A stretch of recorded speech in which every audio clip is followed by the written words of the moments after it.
Jambo na habari za asubuhi wapendwa wasikilizaji na watazamaji wa Kivu News Info. Tunakaribisha tena kuungana nasi katika matangazo yetu ya asubuhi ya leo kwa tarehe 18 Mei mwaka 2026. Na katika matangazo yetu ya asubuhi ya leo tutaanza na habari kuu zinazoendelea kushika kasi katika eneo la mashariki mwa Jamhuri ya Kidemokrasia ya Kongo, ambako masuala ya usalama, afya na hali ya kibinadamu yanaendelea utawala mijadala mikuu. Vile vile tutaangazia hatua mbalimbali zinazochukuliwa na mamlaka katika kukabiliana na changamoto hizo pamoja na maendeleo mengine muhimu yanayosiri maisha ya wananchi. Basi endelea kuwa nasi katika kipindi hiki ili kupata taarifa zote za kina kwa wazi kutoka kwa timu yetu ya uandishi walioko maeneo mbalimbali. Na hii ni Kivu News FM, kila siku tunaendelea kuletea matangazo yetu tukiwa mashariki mwa Jamhuri ya Kidemokrasia ya Kongo. Na basi kama ndio kwa mara kwanza unakutana nasi kupitia mtandao wa YouTube, basi kabla chochote kile ningekusina kukuomba hakikisha umesubscribe, like, comment na kushare, na kwa lugha nasema kujabone kwa vile vile na kupartager kuendelea kusambaza habari kwa walio wengi zaidi. Na basi kama tayari umeshafanya hivyo, acha tuendelee kusema asante sana kwa kuchagua Kivu News Info kama kituo chako chema cha matangazo. Langu jina mimi ni Teloje Lulonga. Basi nakualika kuwa na mimi mwanzo hadi mwisho wa matangazo yetu ya asubuhi ya leo kwa tarehe 18 Mei mwaka 2026. Waasi wa kundi la M23 pamoja na wanajishikara wao wanadaiwa kuwa wanajeshi la Rwanda walijiondoa katika maeneo kadhaa ya Masisi katika jimbo la Kivu Kaskazini mashariki mwa Jamhuri ya Kidemokrasia ya Kongo. Taarifa hizi zimetolewa siku ya jana Jumapili tarehe 17 Mei na kuthibitishwa na vyanzo mbalimbali katika eneo hilo. Kwa mujibu wa wakazi wa maeneo husika, wanajeshi wao waliondoka katika vijiji vya Ndurumu, Nyabikeri, Shingisha, Karuli pamoja na Kitobo, maeneo ambako kwa muda mrefu yamekuwa kikumbwa na hali mbaya ya usalama kutokana na mapigano mara kwa mara kati ya makundi yenye silaha.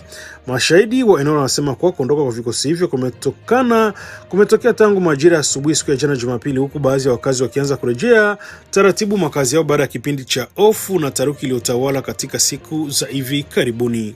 Hata hivyo bado hali ni ya wasiwasi inaendelea kutawala kutokana na hofu ya kurejea kwa mapigano wakati wowote. Baadhi ya wananchi waliokimbia makazi yao kutokana na mapigano hayo wameeleza matumaini yao kuona hali ya imani kirejea katika maeneo hayo, huku wakitoa wito kwa serikali ya Jamhuri ya Kidemokrasia ya Kongo pamoja na jumuiya ya kimataifa kuongeza juhudi za kurejesha usalama wa kudumu katika eneo hilo la mashariki mwa nchi. Mpaka sasa kuna taarifa rasmi iliyotolewa na viongozi wa waasi wa M23 kuhusu sababu za kujiondoa katika maeneo hayo. Vile vile serikali ya Jamhuri ya Kidemokrasia ya Kongo bado hajatoa tamko rasmi kuhusu hatua hiyo, huku wachambuzi wa masuala ya usalama wakisema huenda hatua hiyo ikihusishwa na mikakati mpya ya kijeshi au shinikizo la kidiplomasia linaloendelea katika ukanda huo. Eneo la Masisi limeendelea kuwa moja ya maeneo yaliyokumbwa zaidi na machafuko ya kivita katika Kivu Kaskazini kutokana na uwepo wa makundi mengi yenye silaha yanayowania udhibiti wa maeneo pamoja na rasilimali za asili. Hali hiyo imeendelea kusababisha maelfu ya wananchi kuyahama makazi yao na kuishi katika mazingira magumu ya kibinadamu. Mashirika ya kiraia yanaendelea kutoa wito kwa kusitishwa kwa mapigano na kuanzishwa kwa mazungumzo ya kweli yatakayoweza kuleta suluhisho la kudumu kwa mgogoro unaendelea mashariki mwa Jamhuri ya Kidemokrasia ya Kongo. Mapigano makali yameendelea tangu tarehe 14 Mei hadi siku ya jana Jumapili tarehe 17 Mei, yakihusisha jeshi la Jamhuri ya Kidemokrasia ya Kongo FARDC likisaidiwa kwa wapiganaji wa Zalendo dhidi ya makundi ya silaha ya Red Tabara, Twirwaneho pamoja na wapiganaji wanaohusishwa na waasi wa M23 katika maeneo ya milima ya juu ya Minembwe mkoani Kivu Kusini mashariki mwa Jamhuri ya Kidemokrasia ya Kongo. Kwa mujibu wa taarifa za ndani, hali ya usalama katika maeneo ya Fizi bado ni taharuki na wasiwasi mkubwa, hasa katika sehemu ya kaskazini magharibi mwa eneo hilo ambako mapigano yamejikita zaidi. Mkuu wa eneo hilo la Fizi, Sami Kalonji Badibanga, amesema kwa mapigano yamekiri katika vijiji vya Kalingi, Mabeku, Bidegu na Mikenge ambako majeshi ya serikali pamoja na washikao na wazalendo wanajaribu kuzuia kusonga mbele kwa makundi hayo yenye silaha. Ameeleza kuwa wapiganaji wanaohusishwa na M23 wanadaiwa kujaribu kuzunguka mstari wa mbele unaoshikiliwa na jeshi la Jamhuri ya Kidemokrasia ya Kongo kushambulia baadhi ya maeneo ya kimkakati katika milima ya juu ya Minembwe. Hata hivyo amesisitiza kuwa licha mashambulizi hayo, wanajeshi wa serikali wanaendelea kushikilia nafasi zao. Wapiganaji hao wa M23 wamejaribu kuvunja mstari wa mbele uliolindwa na FARDC pamoja na wazalendo. Licha ya kupata uungwaji mkono wa FARDC bado wanashikilia maeneo yao, amesema. Vyanzo vya ndani vinaeleza kwamba mapigano hayo yamesababisha uhamiaji mkubwa wa raia, ambako familia nyingi zimekimbia makazi yao na kuelekea vijiji vinavyoaminika kuwa salama zaidi. Wakazi wamelazimika kuacha nyumba zao na shughuli za kilimo kutokana na hofu ya mashambulizi mapya. Kwa upande wake, mamlaka za eneo hilo zinalaumu Rwanda kwa kuendelea kuunga mkono baadhi ya makundi yenye silaha yanayofanya kazi katika eneo la Kivu Kusini, madai ambayo mara nyingi yamekuwa kikanushwa na upande wa Kigali.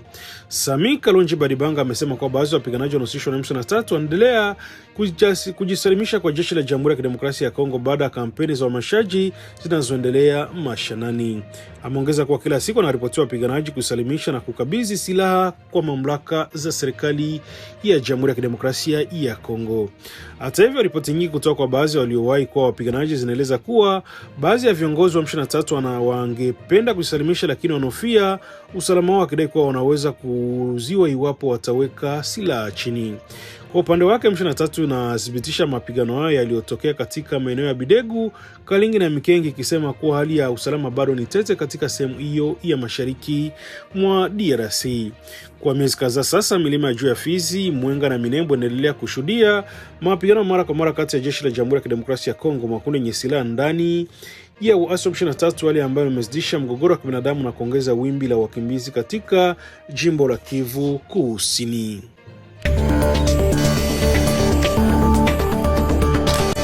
Hali ya taharuki imetanda katika mji wa Biakato katika kitongoji cha Lalia wilayani Mambasa, jimbo la Ituri, siku ya jana Jumapili tarehe 17 Mei majira ya saa 11 jioni. Kwa mujibu wa taarifa kutoka eneo hilo, hali iliyosababishwa na uvumi ulioanza kusambaa kwa kasi kudai kuwepo wapiganaji wa kundi la ADF katika eneo hilo. Uvumi huo ulienea wakati mvua kubwa ilikuwa ikinyesha, jambo lililoongeza hofu na isitofahamu miongoni mwa wakazi. Baada ya taarifa hizo zisizo rasmi kusambaa, wakazi wengi walianza kukimbia makazi yao kwa hofu huenda kutatokea mashambulizi ya ghafla. Wengine walionekana wakikimbia maeneo ya ndani zaidi ya miji na wengine kuelekea sehemu zinazodhaniwa kuwa una ulinzi zaidi. Shuhuda kutoka eneo la Biakato wanasema hali iligeuka kwa wasiwasi mkubwa ndani ya muda mfupi, huku baadhi ya familia nyingi zikihama bila kuchukua mali zao muhimu. Biashara pia zilifungwa haraka na shughuli za kawaida zikisimama kwa muda. Hata hivyo, hadi sasa kuna taarifa rasmi iliyothibitisha uwepo wa wapiganaji wa ADF katika eneo hilo la Lalia au maeneo jirani. Viongozi wa eneo hilo wanatajwa kuendelea kufanya uchunguzi ili kubaini chanzo cha uvumi huo na kurejesha utulivu. Vyanzo vya ndani vinaeleza kuwa mara nyingi uvumi wa aina hii umekuwa ukisababisha hofu kubwa katika maeneo ya Mombasa, ambako tayari kuna historia ya mashambulizi ya mara kwa mara yanayohusishwa na kundi hilo la ADF. Wakazi wa Biakato wameomba kuwa watulivu na kuepuka kusambaza taarifa zisizo na udhibitisho, huku vikosi vya usalama vikiendelea kuwekwa katika hali ya tahadhari ili kuzuia uwezekano wa tukio hilo lote la kiusalama. Hali bado inafuatiliwa kwa karibu, huku kila baadhi ya wakazi wakianza kurejea taratibu nyumbani baada ya hofu kupungua kidogo, ingawa sitofahamu bado inaendelea kutawala katika baadhi ya sehemu hiyo ya Lalia.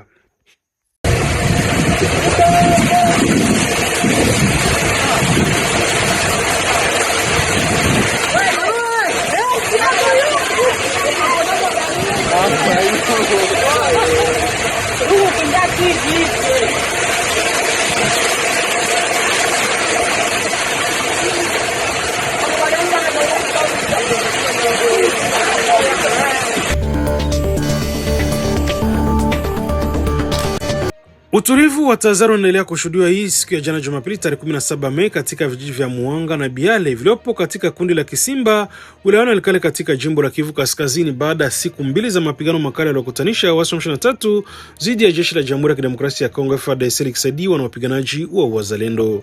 Kwa mujibu wa vyanzo mbalimbali vya usalama na viongozi wa kimila wa eneo hilo, mapigano hayo yalianza Ijumaa tarehe 15 Mei katika vijiji vilivyoko eneo la Kusa. Mashuhuda anasema mapigano yalikuwa makali sana, yakihusisha matumizi ya silaha nzito na ndogo, aliyosababisha hofu kubwa miongoni mwa raia waliokuwa wakijaribu kujinusuru. Vyanzo hivyo vinaeleza kuwa wapiganaji wa M23 walianzisha mashambulizi dhidi ya nafasi zilizokuwa zikishikiliwa na FARDC pamoja na washirika wao Wazalendo. Mapigano hayo yaliendelea kwa saa kadhaa bila kupungua kwa kasi, kila upande ukijaribu kupata udhibiti wa maeneo muhimu. Baada ya mapigano hayo makali, jeshi la Jamhuri ya Kidemokrasia ya Kongo pamoja na Wazalendo walifanikiwa kuzuia mashambulizi yao na kurejesha udhibiti wa baadhi ya maeneo ya kimkakati ikiwemo Muanga, Buroga na Kishesha. Ushindi wa muda uliwapa nguvu majeshi ya serikali kuendelea na operesheni za kuwasaka wapiganaji walikuwa wamejificha. Baada ya kushindwa kusonga mbele, waasi wa M23 waliripotiwa kurudi nyuma na kujikita zaidi katika eneo la Kalembe lilopo katika wilaya ya Masisi. Katika operesheni za kuwafuatilia wapiganaji hao, baadhi ya nafasi zilizokuwa zimeshikiliwa hapo awali zimechomwa moto na majeshi ya serikali kwa lengo la kuzuia kurejea kwao kwa urahisi. Taarifa za awali kutoka vyanzo vya ndani zinaeleza kuwa takriban wapiganaji 6 wa kundi hilo wamepoteza maisha, huku wengine kadhaa wakijeruhiwa. Hata hivyo, upande wa jeshi la Jamhuri ya Kidemokrasia ya Kongo bado hajatoa taarifa rasmi kuhusu hasara zilizopatikana katika mapigano hayo. Licha ya ile utulivu wa tazari inaendelea, inaonekana kwa sasa hali ya usalama bado ni tete katika sehemu hii ya Walikale. Wakazi wa maeneo yaliyoathirika wanasema wanaendelea kuishi kwa hofu, wakisubiri kuona kuwa kama mapigano yataanza tena au kama hali ya amani itaweza kurejea kwa kudumu.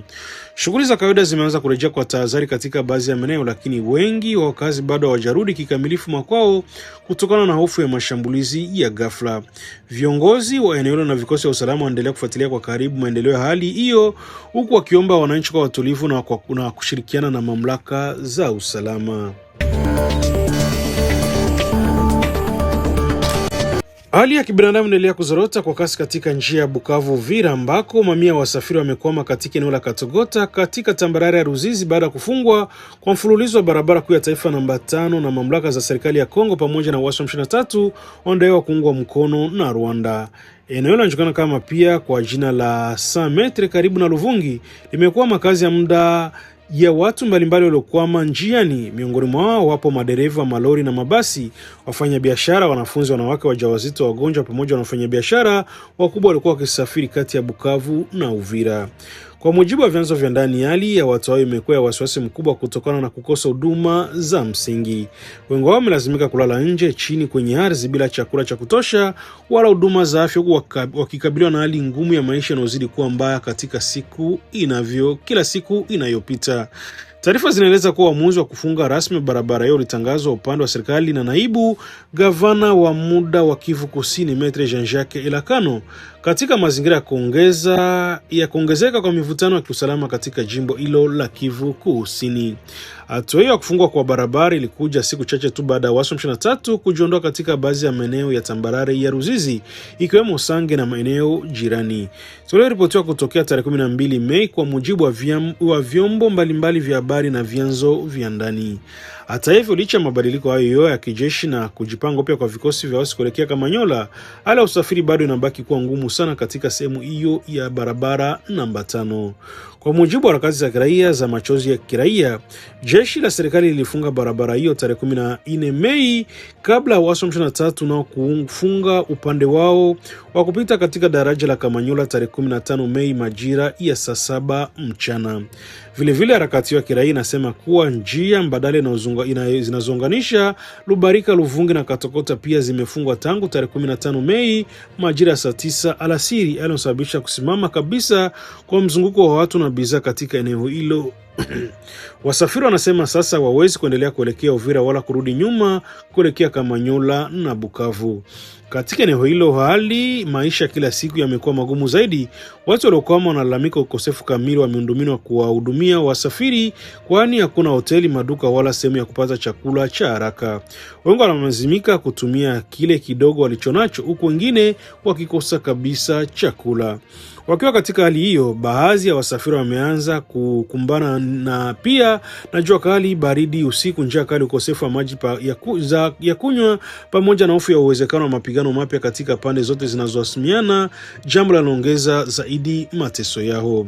Hakuna mahali pa kulala, hakuna chakula, hakuna maji, hata sehemu ya kujistiri hakuna, wamelalamika baadhi ya wasafiri walioko eneo hilo. Baadhi ya watumiaji wa barabara wameeleza kuwa hatua za kuondoa vikwazo vya barabarani hazina maana iwapo barabara yenyewe itaendelea kufungwa kabisa na hivyo kuzuia usafiri wa raia. Bora hata tuendelee kulipa hivi vizuizi kuliko barabara kufungwa kabisa, wamesema kwa mastiko baadhi ya wasafiri. Kutokana na hali hiyo, harakati za kiraia, machozi ya raia zimetaka mamlaka za Jamhuri ya Kidemokrasia ya Kongo pamoja na pande zinazohusika katika mgogoro huo kuzingatia hatua za kiusalama ambazo pia zitaheshimu athari za kijamii na kibinadamu wakumba raia. Harakati hiyo imesisitiza kwa ulinzi wa raia na uhuru wa watu kusafiri ni haki ya msingi ambayo inapaswa kulindwa hata katika mazingira ya migogoro au ya vita, huku ukitoa wito wa suluhisho la haraka ili kupunguza mateso ya watu wanaokwama katika eneo hilo la mashariki mwa Jamhuri ya Kidemokrasia ya Kongo. Jeshi la Jamhuri ya Kidemokrasia ya Kongo FARDC limetoa ujumbe wa kuonyesha mshikamano, shukrani na kutambua juhudi za viongozi wote wa kijeshi pamoja na vikosi vinavyoshiriki ulinzi wa taifa, hususan katika sehemu ya mashariki mwa nchi ambako kwa muda mrefu inakabiliwa na tishio la ugaidi na makundi yenye silaha. Katika taarifa iliyotolewa siku ya jana Jumapili, jeshi la Jamhuri ya Kidemokrasia ya Kongo limesisitiza kuwa vikosi vya Kongo vikisaidiwa na wanajeshi na majeshi ya Uganda, Burundi pamoja na ujumbe wa Umoja wa Mataifa nchini Kongo MONUSCO vinaendelea kufanya operesheni za kijeshi dhidi ya wapiganaji wanaohusishwa na kundi la ADF, MTN Scape pamoja na makundi mengine ya kigaidi ya ndani na nje ya nchi. Kwa mujibu wa taarifa hiyo, lengo kuu la operesheni hizo ni kulinda raia, kurejesha amani na kuhakikisha usalama unarejea katika maeneo yote yaliyoathirika na machafuko. Jeshi linasema operesheni hizo zimekuwa zikiendelea kwa miaka kadhaa sasa kutokana na kuendelea kuwepo kwa tishio la makundi hayo yenye silaha. Taarifa hiyo ilisainiwa na Luteni Kanali Mungeba Anzukaya ambaye ni msemaji wa muda wa jeshi la Jamhuri ya Kidemokrasia ya Kongo. Ameeleza kuwa majeshi limekuwa likifuatilia kwa karibu baadhi ya kauli za hadharani ambazo zinatilia shaka au kujaribu kuzofisha juhudi zinazofanywa na vikosi vinavyopambana na ugaidi. Ingawa jeshi hilo limesisitiza kuheshimu uhuru wa kutoa maoni kwa wananchi, limeonya kuwa katika kipindi kinyeti maslahi ya taifa yanapaswa kuweka mbele kuliko tofauti za kisiasa au mijadala inayoweza kugawa umoja wa taifa. Jeshi la Jamhuri ya Kidemokrasia ya Kongo limesema wazi kwa mapambano dhidi ya makundi ya kigaidi yanahitaji mshikamano wa kitaifa, imani kwa taasisi za nchi pamoja na kuunga mkono kwa maadili ya moyo wa majeshi yaliyo mstari wa mbele katika ulinzi wa raia. Jeshi limesisitiza kwa changamoto za kiusalama zinazoendelea mashariki mwa DRC zinahitaji ushirikiano wa karibu kati ya vikosi vya ndani na washirika wa kimataifa ili kuhakikisha kwa makundi yote yenye silaha yanadhibitiwa na hatimaye amani ya kudumu inarejea katika maeneo yote yaliyoathirika.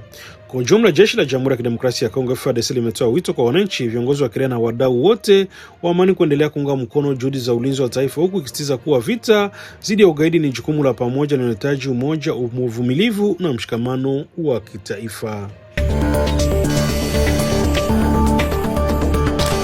Mkurugenzi wa taasisi ya kitaifa ya utafiti wa tiba Profesa Jean-Jacques Muyembe amethibitisha Jumapili kuwepo kwa kesi ya ugonjwa wa Ebola katika mji wa Goma, mashariki mwa Jamhuri ya Kidemokrasia ya Kongo, eneo ambalo kwa sasa linadaiwa kuwa chini ya udhibiti wa waasi wa M23. Kwa mujibu wa Profesa Muyembe, mgonjwa aliyepimwa na kugunduliwa na virusi vya Ebola anaaminika kuwa kuambukizwa kupitia mume wake ambaye tayari alifariki dunia katika mji wa Bunia, eneo ambalo linatajwa kuwa kitovu cha mlipuko wa 17 wa Ebola katika jimbo la Ituri. Uchunguzi wa awali wa kitabibu umeonyesha kuwepo kwa uhusiano moja kwa moja wa kiafya na kiambukizi katika mlipuko uliopo Ituri na kesi inayogunduliwa Goma.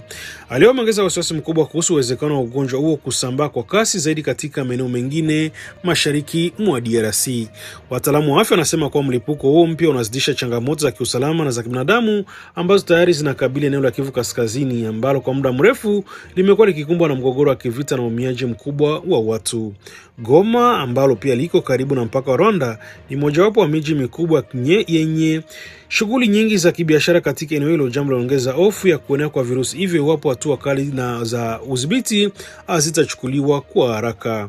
Serikali imesisitiza umuhimu wa hatua za dharura za afya ya umma, ikiwa ni pamoja na ufuatiliaji wa watu wanaokutana na wagonjwa hao, uhamasishaji wa jamii kuhusu dalili za Ebola pamoja na kuimarisha vituo vya matibabu na udhibiti wa maambukizi katika eneo hilo. Wataalamu wa afya pia wameonya kuwa hali ya usalama isiyo thabiti katika mashariki mwa DRC inaweza kuathiri kwa kiasi kikubwa juhudi za kukabiliana na mlipuko huo, hasa katika maeneo ambayo upatikanaji wa huduma za afya tayari ni mgumu kutokana na mpango na mapigano mara kwa mara. Kwa mujibu wa taarifa hiyo, uhusiano moja kwa moja kati ya Bunia na Goma unaonyesha jinsi ugonjwa huo unavyoweza kusafiri kupitia watu wanaohama katika miji na majimbo, jambo linahitaji uangalizi wa karibu na utaratibu wa haraka kati ya mamlaka za afya katika na kitaifa vile na kimataifa. Hadi sasa mamlaka za afya zinaendelea kuonyesha wananchi kuhusu umuhimu wa kuchukua tahadhari, kuepuka kugusana na wagonjwa wanaoshukiwa na kuripoti haraka dalili zote zinazoweza kuhusishwa na Ebola ili kuzuia mlipuko mkubwa zaidi katika eneo hilo la mashariki mwa Jamhuri ya Kidemokrasia ya Kongo. Et hier, l'information que j'ai reçue, il y a eu un cas à Goma. C'est une femme qui a été certainement infectée par son mari qui est décédé à Bunia. Et cette femme est venue donc à Goma et là, elle a développé les symptômes et les tests ont été positifs. C'est une épidémie qui va se répandre très rapidement, d'autant plus qu'elle survient sur une province très peuplée, donc avec une forte densité humaine et beaucoup de mouvements de la population. Et puis bien sûr, il y a la complication qu'il y a beaucoup de groupes armés là, dans cette province. C'est cela qui va rendre la gestion de cette épidémie très compliquée. Donc la première chose, c'est vraiment chercher à rompre la chaîne de transmission. C'est-à-dire qu'il faut détecter les cas, confirmer les cas et les isoler. Merci beaucoup, monsieur les journalistes et toute la presse. Nous revenons d'une réunion de crise au haut niveau de l'organisation où il a été cas de prendre des dispositions qui s'imposent pour les cas suspects et les cas confirmés d'Ebola qui a été confirmé dans notre espace libéré. Vous vous rappelez que nous administrons un espace de 11 territoires dans les 2 provinces avec une population à grande intensité économique et agro-pastorale. Et dès que les cas d'Ebola ont été déclarés à Bunia, nous avons mis en place un plan de contingence pour arriver à parer à toute éventualité. Et aujourd'hui, on confirmait les stratégies à mettre en place et activer tous ces plans afin que tout soit mis en œuvre pour protéger la population qui se trouve dans notre zone administrée. Qu'est-ce qui sera fait et qu'est-ce que vous demandez à la population? Quelles sont les mesures prises? Première chose, nous demandons à la population à ne pas paniquer. La situation est sous contrôle.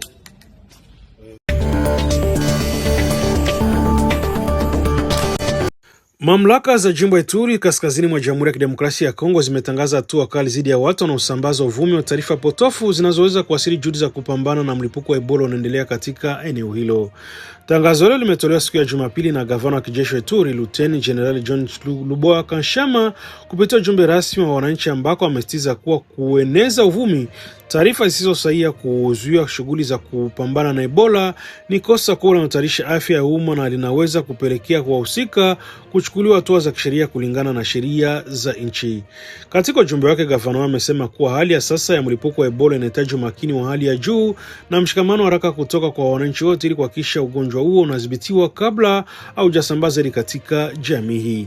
Ameonya kwa yeyote atakayebanika kusambaza taarifa za uongo kupotosha umma kuhusu Ebola au kuzuia shughuli za wataalamu wa afya atawajibishwa kisheria bila msamaha. Napenda kukumbusha kuwa pia kwa kusambaza uvumi, upotoshaji wa taarifa au kikwazo chote katika shughuli za kukabiliana na mlipuko ni hatari kwa afya ya umma na kunahatarisha maisha ya wananchi. Watu wanaohusika na vitendo hivyo watachukuliwa hatua kulingana na sheria, amesema gavana Luboya katika taarifa yake. Amesitiza kuwa hali ya sasa inahitaji umakini mkubwa zaidi kutoka kwa kila raia, akitoa wito ufuatiliaji wa haraka wa dalili za ugonjwa huo pamoja na ushirikiano wa karibu kati ya wananchi na wataalamu wa afya walioko mstari wa mbele.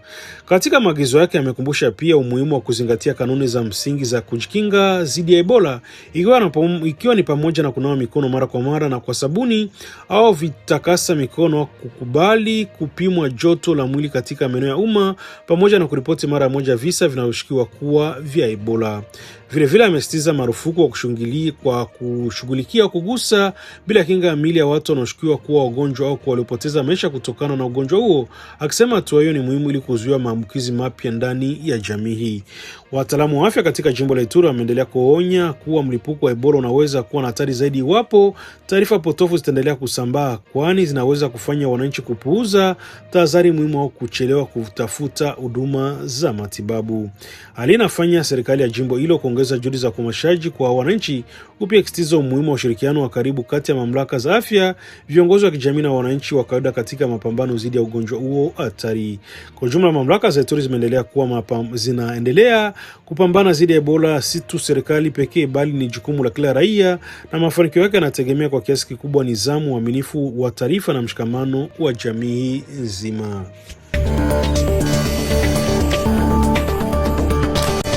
Na ni kufikia hapo ndipo tunatimisha matangazo yetu ya asubuhi ya leo kwa tarehe 18 Mei mwaka 2026. Nambari kwa kusikiliza ni Kivu News FM. Mpaka siku tuendelea kuletea matangazo yetu tukiwa mashariki mwa Jamhuri ya Kidemokrasia ya Kongo. Basi asanteni sana kwa kuendelea kufuatilia kuanzia mwanzo hadi mwisho wa matangazo haya. Tuendelea kukusihi kuendelea kufuatilia taarifa zetu kwa wakati mwingine kupitia vipindi vyetu vingine vya habari, ili endelea kuwa karibu na kile kinachoendelea ndani na nje ya nchi. Basi na kabla tujatimisha matangazo yetu ya asubuhi ya leo, nilikukumbusha wewe ndio ulikuwa mara kwanza unakutana nasi kupitia mtandao wa YouTube. Basi kabla ya kuondoka, ningekuomba na kusihi ufanye kitu kimoja, kwa kisha umesubscribe, kulike, kucomment na kushare, na kwa lugha nyingine nasema kujabone, kueme vile na kupartager, kuendelea kusambaza habari kwa walio wengi zaidi. Na basi kama tayari utakomeshafanya hivyo, acha tuendelee kusema asante sana kuchagua Kivu News Info kama kituo chako chema cha matangazo. Nia na mazungumzo ya kila siku, na kisha tunakuletea habari sasa zenye kuaminika tena kwa muda mwafaka. Hivyo basi naendelea kutuandikia na ukatujuza unatusikiliza kwa sehemu gani, na uende ukatuambia maoni yako aiza mapendekezo yako. Langu jina mimi ni Roger Longa, na basi kwa niaba ya timu nzima Kivu News Info na kutakia siku njema yenye amani na mafanikio, na nikwadi tena tutakutane baadaye katika matangazo yetu mengine ya mchana. Basi bye bye na chau, baki salama. Skrini zetu zinaweza kuunganisha au kugawa. Leo hii taarifa nyingi husambaa bila kuthibitishwa kwenye mitandao ya kijamii. Uvumi, habari za uongo na maneno ya chuki vinaharibu uaminifu na kudhoofisha jamii zetu. Kabla ya kushiriki, jiulize swali rahisi: je, taarifa hii ni ya ukweli? Tuthibitishe vyanzo, tukatae upotoshaji, tuseme hapana kwa taarifa za uongo. Skrini zetu zinapaswa kuwa madaraja na si silaha. Kivu News Info inakuita kuwa na uwajibikaji wa kidijitali. Pamoja tuchague umoja, ukweli na amani. Ujumbe huu umetolewa na kuzanishwa na Wizara ya Ulaya ya Mambo ya Nje kwa kushirikiana na Search for Common Grounds.